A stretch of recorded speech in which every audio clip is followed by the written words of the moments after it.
if you are interested in the human body, how it works and how it creates motion, go ahead and hit that subscribe button. Guys, girls, and my often forgotten, but not by me, cricket players. Today we are going to be looking at the shoulder and what we can do in order to strengthen and stabilize it. So all we're going to need for today is an assortment of different resistance bands at your disposal, and I will be showing you how to use them.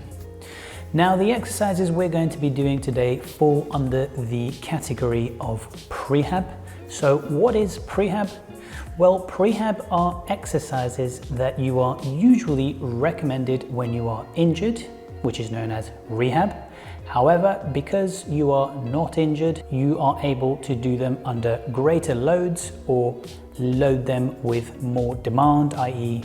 more weight or more resistance in your bands. And so what does that mean? Well, that prehab is simply learning to use your muscles and your joints in a way that restores function to them. So realistically, prehab should be done by whoever you are, wherever you are, and whatever it is that you are into, movement or physicality wise, because this will help you prevent injuries. Of course, if you are watching this and you have some shoulder injuries, you are going to have to reduce the loads and the weights on the exercises we're going to be doing. I'm actually going to be demonstrating them without too much load anyway. And the other thing you might want to do as well is make sure you get checked by a physiotherapist to see if you are cleared to do some exercise. So, full disclosure, as always, I am not a qualified physiotherapist, and my material and the stuff I'm going to be showing you today comes from a variety of different sources. One of them is from Dr. Aaron Horschig from the Squat University. He's a very trusted and vetted physiotherapist and strength and conditioning coach, and I'm a big follower of his work. So do go check him out. In any case, today I have a bunch of exercises for you, which I am going to show you one after the other, and then from there you will be able to create a little circuit that's going to stabilize and strengthen your shoulder. So let's talk a little bit about strength and stability. What are they and why are they desirable? So strength is your ability to produce force. So if you think about it, a weightlifter that is trying to squat a bunch of weight, imagine he's got his barbell loaded with loads of weight, he has to squat it up. That will require strength. Stability, on the other hand, is your ability to limit excessive or unwanted motion. So you could have a really strong range, but it might not be very stable. Let's go back to our friend the weightlifter. He's loaded up his barbell and he's squatting it up, but his knees are sort of caving in and he's doing the chicken dance on the way up to his squat. He might be loaded up with a ton of weight, but if he's doing the Harlem shuffle in the middle of his rep with all that weight, then he is lacking stability. So these are two things that we want to be working on and tackling. Now, before we get into the exercises, we quickly need to touch on the shoulder joint. So the shoulder joint is the most mobile joint in your body. It's actually a ball and socket joint, but it is not actually very encapsulated by the socket like your femur is inside of your hip. The socket of the shoulder joint is actually a lot more open, and the head of your humerus, the ball end of the joint, actually sits on top of the socket, a little bit like a golf ball sits on top of a golf tee. What that means is that not only the shoulder is the most mobile joint in the body, but it's also the one with the least amount of security or stability. So it's being held in place essentially by all of the tissues that surround the joint, namely the rotator cuffs and all the other big shoulder muscles that surround the whole joint. Now, as a result of this, of course, it requires quite a little bit of attention, especially if you are into movement training or skill training or handstands, hand balancing, golfing, cricket, tennis. Any of those sports or disciplines will require you to have a good, strong and stable shoulder joint.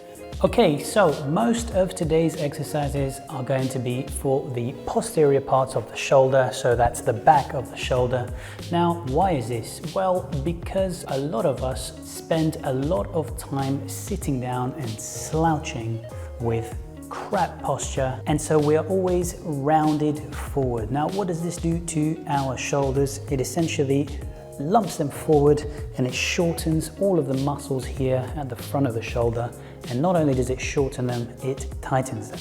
And so because of that, we want to be opening up the shoulder a little bit and working the posterior part of the joint in order to get a little bit more freedom and motion in that joint.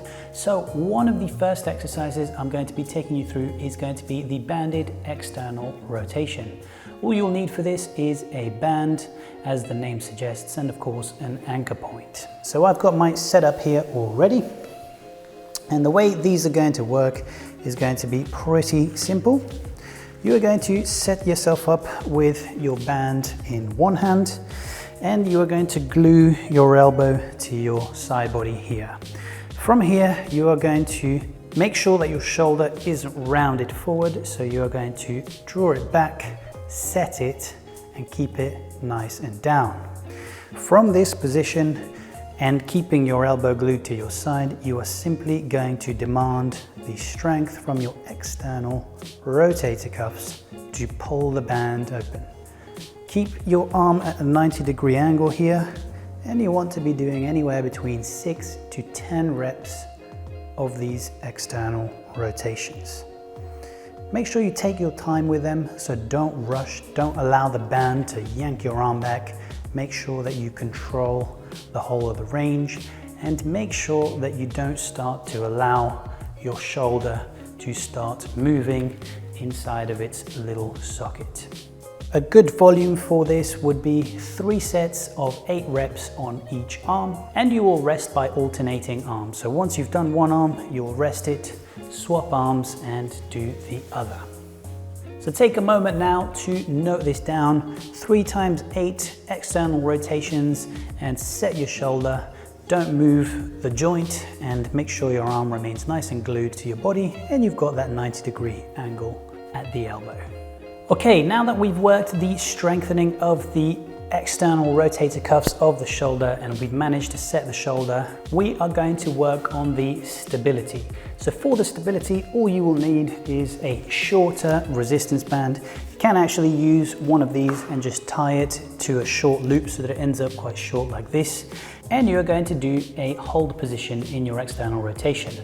You're going to set this up by holding your band, gluing your elbows to your side body, setting your shoulders back and down, and from here you're simply going to pull the band apart, and you are going to hold it at this fully externally rotated position.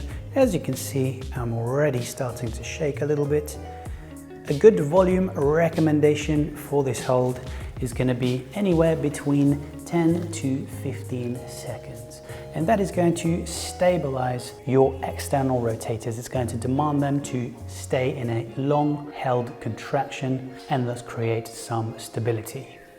So just to recap, we're going to be starting with our external rotation pulls for reps. You're going to do 3 sets of 8 reps, and then you're going to finish with 3 sets of 10-second W external rotation holds, either with the same band or with a shorter one. So you've got your strength and your stability. Of course, if you are not injured, you can use quite a heavy band and really work that strength. Same with the hold. If you do have a shoulder injury, get cleared before doing any physical training. And if they give you the green light and the go ahead, you can use a very, very light resistance band. Now, for all of my circus artists, hand balancers, and desk warriors, I've got you covered in the next one. We're going to be working a little bit of overhead range in our shoulders, and here's how we're going to go about it. So I've got a few different ways of doing this exercise. I'm going to show you all of them and talk you through why you might want to pick each variation of the same exercise. I will start with the bands. The exercise is going to be a mixture of the stability work and the strength work, and we're going to alternate this using both arms. So you're going to set yourself up with the 2 ends of your band in each hand, and you're going to have your hands here in front of you like so. Make sure that your shoulders are not too forward and that you are not slouching. You want to have a good neutral spine, shoulders back and try and feel that point where they're really inside of that socket. Imagine the golf ball on the golf tee. And from here, you are going to do reps of the arm overhead lift whilst keeping the other arm in stability without moving. You're going to do 6 to 8 reps here. Once you've done your 6, you are going to swap. 1. Once again, make sure that your shoulder isn't doing all sorts of weird things and lifting or shrugging here. The other thing you want to remember is to keep your thumb facing upwards. So you want an external rotation of the shoulder. Once you've done this, you're going to swap again and complete your 3 sets of 6 to 8 lifts while holding the other hand stable. The other way to do this would be by holding some weights. So if you have a shoulder injury, I would recommend to do the banded version and to use really, really light bands. The reason being is that the band is going to provide a resistance throughout the whole range. So you want to be making sure that you re-strengthen your shoulder throughout its whole range. Option number 2 is going to be to use some weights. Now I have put 2 1 kilo plates together, obviously to make 2 kilograms, and we can repeat the exercise here with our weight. So set the shoulders, external rotation, and you're going to lift for reps while holding for stability on the other side. Now the difference with this one is that you're going to have, of course, weight pulling down here, and as you lift it towards the top, the weight sort of sits on top of your shoulder and there's not much resistance happening. So if you are into movement and training modalities that require you to bear weight overhead onto your shoulder, this is going to be the option that you're going to want to be doing. And again, we are working the stability on the holding arm and the strength through the range on the moving arm. So the final variation I have in store for you is to grab hold of your short resistance band and your weights. And you are going to add the lateral push, the lateral stability demand into this exercise. So you will grab your weights, you will set yourself up, so shoulders, back, down, and here we go. You're going to lift, pull, so that there is extra demands on your stabilizers, and then from here you can do your lifts. 1, 2, 3, and so on and so forth. 6 to 8 reps, and then you will swap. 3, so on, and finish. So these are going to be some ways that you can start introducing strength and stability to your shoulder complex. And I've got a final one for you today, which I'm going to show you now. Okay, so I have a final exercise for you in order to make a complete circuit for shoulder strength and stability. This one, once again, is simply going to require your resistance band. So you should already have this set up so that it's not a complete cluster juggle in order to get all of this done. So here's how this one's going to work. You are going to set yourself up and hold your resistance band, and from here you are going to row them backwards. Make sure that you retract your scapula, keep the elbow angle at 90 degrees, and then from here you are going to do an external rotation and then an overhead lift, and then back down to 90, unwind, and finish. So row to 90, shoulders nice and set, external rotation again to 90, try not to move the hands, and then press, up, hold, down, rotate, back.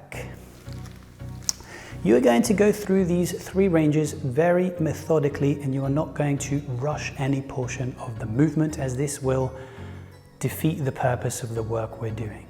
So on the row, you're going to hold for 2 to 3 seconds. So row, 2, external rotation, 2, 1, press, 2, 1, down, 2, 1, external, 2, 1, and finish.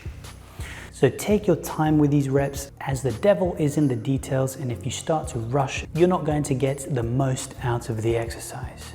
Volume recommendation for this one can be 2 sets of 6 to 8 reps. This is incorporating now a little bit of pulling with the shoulder blades. So you're thinking now about starting to use the shoulder complex for simple movement tasks such as pulling. A lot of us are actually very used to pulling and picking things up with our biceps, just because that's the way that we imagine picking stuff up from the floor with our arms. We tend to gravitate towards an overuse of a bent arm pulling and the bicep, where actually correct pulling mechanics should start at the shoulder blade, because you have powerful and big muscles here in your back that are actually way more powerful and stronger than your tiny little biceps are. So you want to start by using the big muscles in your back to pull, and only once you've finished pulling with your scapula and your shoulders, then you are going to activate your biceps in order to finish that either rowing motion or pulling motion, or yanking of that fire door, or picking up of that suitcase at the airport once this lockdown is over and we can all get back to traveling. In any case, pulling mechanics, including your pull-ups, to all my calisthenics warriors out there, you want to be thinking about using your scapula before you start to gas out the teeny weeny little biceps. All my bouldering heroes and climbers out there as well, you guys already know about this, so I'm preaching to the choir. So proper pulling mechanics using the shoulder complex in order to start the pull, and then getting the biceps involved is super important. So guys, that's all I have for you today. Let's quickly recap what we went through in the video so that we can summarize it and make sense of it all as a whole. Shoulder joint is the most mobile joint in the body. It's a ball and socket joint, but it is not entirely encapsulated by its socket. It sort of sits on top of the socket like a golf ball on a golf tee.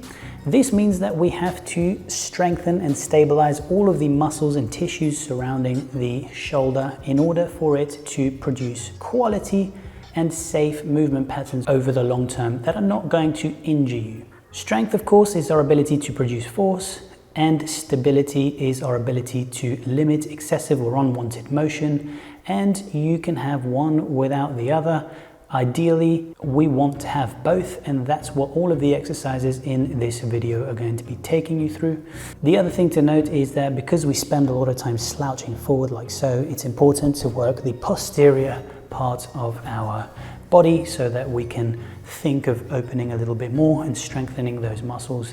Also, that we start to learn to pull from the shoulder blades first before trying to lift with our biceps, because we have a lot more muscles here that are huge help in pulling work. That goes for any type of pulling work you do, whether it be training or picking something up off the floor. And finally, of course, if you are injured, you are going to be cleared by a physiotherapist before you do any of this stuff, and keep the loads very low. If you are not injured, you can play a little bit more with heavier loads using the exercises we did in order to get these shoulders to function. So that's it, guys. That is all I have for you guys today. If you enjoyed the video, get down in the comments and let me know what exercise is working for you. And if you have any questions, drop them down there as well. I will try to get in there as well and reply to your questions. That's it for now. I will see you in the next one.